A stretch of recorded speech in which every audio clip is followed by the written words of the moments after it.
Indonesia gelap benar-benar kejadian. Dalam arti yang harfiah. Sebagian Sumatera blackout sampai warga berbondong-bondong beli genset.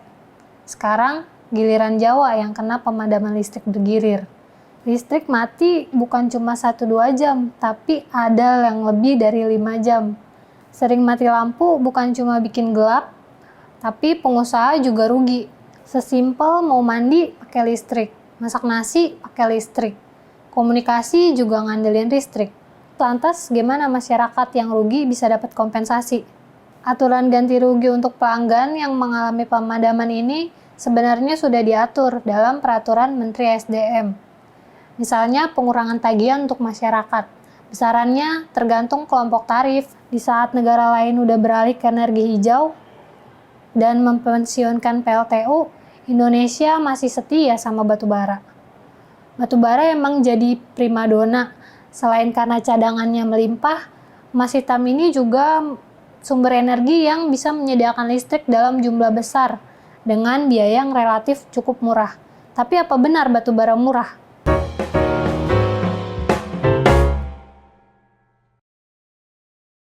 Halo Sobat Indonesia, jumpa lagi dalam The Editors. Indonesia gelap benar-benar kejadian. Dalam arti yang harfiah. Sebagian Sumatera blackout sampai warga berbondong-bondong beli genset. Sekarang giliran Jawa yang kena pemadaman listrik bergilir. Listrik mati bukan cuma 1-2 jam, tapi ada yang lebih dari 5 jam. Sering mati lampu bukan cuma bikin gelap, tapi pengusaha juga rugi. Layanan publik terganggu, anak-anak kepanasan di sekolah. UMKM mengeluh, misalnya penjual kue yang dari pagi sudah menyiapkan adonan untuk di oven, tiba-tiba listriknya biarpet. Kue gagal ngembang, ujung-ujungnya rugi. Ada juga seorang ibu yang nyetok ASI untuk bayinya berbulan-bulan, tapi karena mati lampu berjam-jam, ASI yang sudah susah payah dikumpulkan itu rusak, sia-sia usahanya. Lalu stasiun kereta juga nggak luput dari pemadaman. Tiba-tiba gelap, padahal itu tempat krusial untuk warga bepergian. Tanpa listrik, aktivitas warga jadi terganggu. Sesimpel mau mandi pakai listrik, masak nasi pakai listrik, komunikasi juga ngandelin listrik. Pemadaman listrik besar-besaran ini bukan cuma sekali terjadi. Pada 2019, listrik padam di sejumlah wilayah Jawa kecuali Jakarta. Penyebabnya karena gangguan transmisi di Sutet. Kerugiannya diperkirakan bisa mencapai triliunan rupiah. Terus lantas gimana masyarakat yang rugi bisa dapat kompensasi?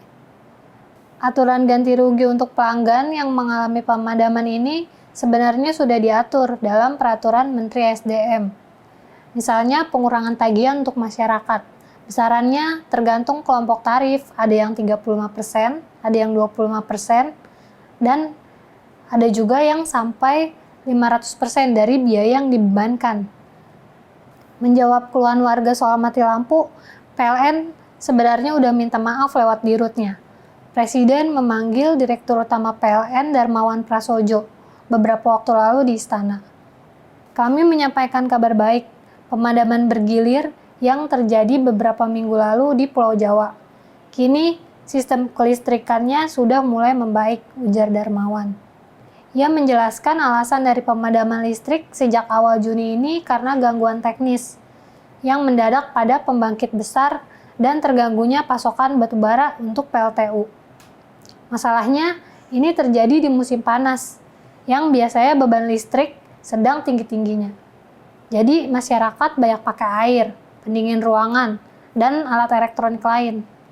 Untuk jaga listrik tetap menyala, pemadaman bergilir dilakukan, sehingga nggak terjadi tuh blackout total atau pemadaman menyeluruh.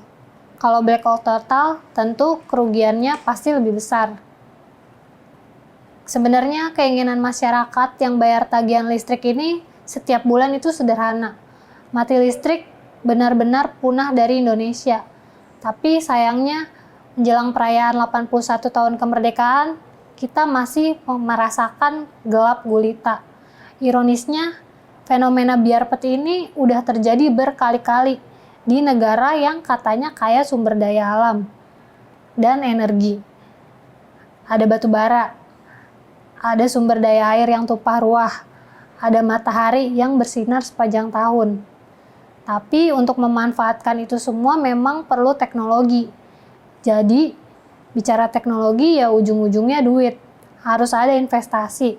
Kalau lihat ini, rasa-rasanya mimpi untuk bisa jadi transisi energi itu masih terlalu jauh.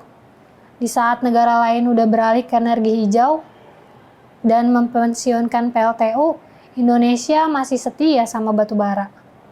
Batu bara emang jadi primadona. Selain karena cadangannya melimpah, emas hitam ini juga sumber energi yang bisa menyediakan listrik dalam jumlah besar dengan biaya yang relatif cukup murah. Tapi apa benar batu bara murah?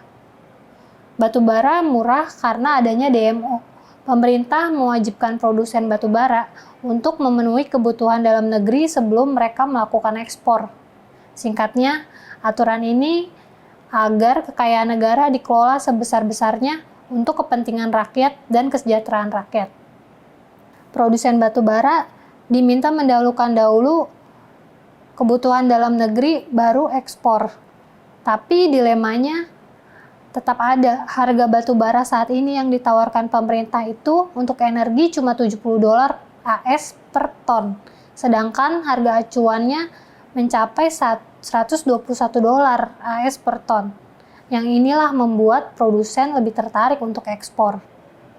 Terlepas dari mau pakai batu bara atau enggak, PLTA atau tenaga surya, negara harusnya menjamin ketahanan energi dalam negeri. Masa sudah 2026 listrik masih biarpet?